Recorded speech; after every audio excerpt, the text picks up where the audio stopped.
tires. Brand new wheels too.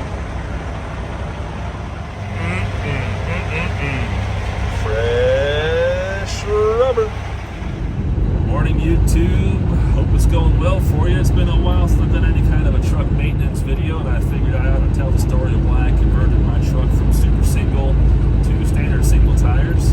Had that job done yesterday, well, last night more accurately, and it just feels so good to be back on 10 wheels on the tractor, and now I'm once again a proper 18-wheeler. So it's so nice. The reason why I converted, first of all, it was safety. I've never trusted the super single tire. I've seen enough of them blown out on the side of the road that, truck and trailer alike to know that, if I did have one catastrophically fail, I'm probably going to lose the wheel as well and turn, a $2,000 road call into $2,500, maybe even $3,000, depending on, cost of everything, tire and wheel and whatnot, because I've been looking at replacing all 4 of these tires for a while now.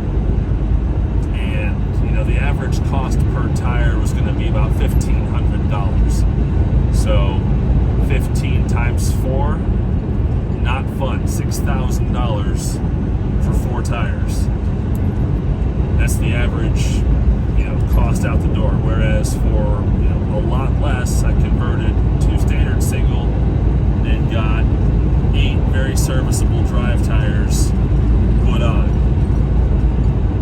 Which now once again means that instead of only having 4 positions of support on my drive axles, I now have 8. So in the event of a blowout, I'm only losing 1/8 of my support, not 1/4, which means I should not lose the wheel, even though it is painted steel. And depending on how heavy the truck is or which position blows out, I might be able to nurse it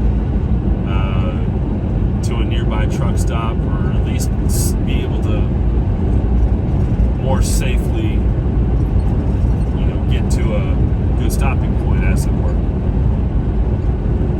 It also just looks better. It just looks better having 8 wheels back there instead of 4.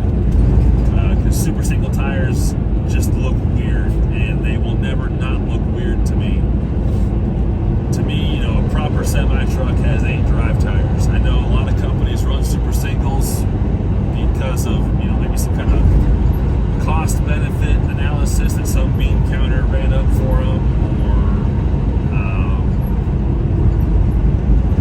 they just think it's going to save them on maintenance to replace 1 tire at a time instead of 2. But it's one of those things where the only folks who I think can really operate super singles are the companies that can afford to handle a road call when a super single blows out. And right this moment, I would say with confidence that is not most individual owner-operators. Like if you have a super single blowout on you very suddenly, that's not a bill you want to pay. Whether it's, truck or trailer, doesn't matter. So converting to me made a heck of a lot of sense in terms of safety, and also, in general, all 4 of my super single tires were getting pretty close to me replacement anyway. The rear drive axle, they were getting real close to the 232nd safety marker, so they were just about done regardless. And the front axle had more tread on them, but they weren't too far behind the rear axle, so no matter what, I was going to be replacing all 4 of these tires in the not too distant future, whether I wanted to or not. They were just coming up due. And I didn't want to replace super single for super single, so I kept looking at the cost-benefit analysis, and even if I got cheaper super singles, it's still one of those things where it's like, okay, can I really trust them? Will this tire hold up? Will it do well? And I just could not come up with an answer that I felt was positive enough to justify staying with the super single tire on this truck. And also, I want to run out west again. I haven't been out west in a long time, and a lot of the western states, a lot of the mountain states have chain laws certain times of the year, Colorado especially. You've only got about, 4 months out of the year where you don't have to have chains on your truck going into Colorado. It's basically September to May. You got to have chains aboard. For good reason, obviously. And with super singles, I didn't really feel like investing in a set of chains for super singles. So the chains I've got that are sitting at home waiting for me, those will be the chains I bring back into action. Assuming I run out west during the wintertime, of course. We'll see what happens. Anyway, I also decided to go with the Ironman tire from TA, because I had Ironmans on the steer positions, and those tires did okay.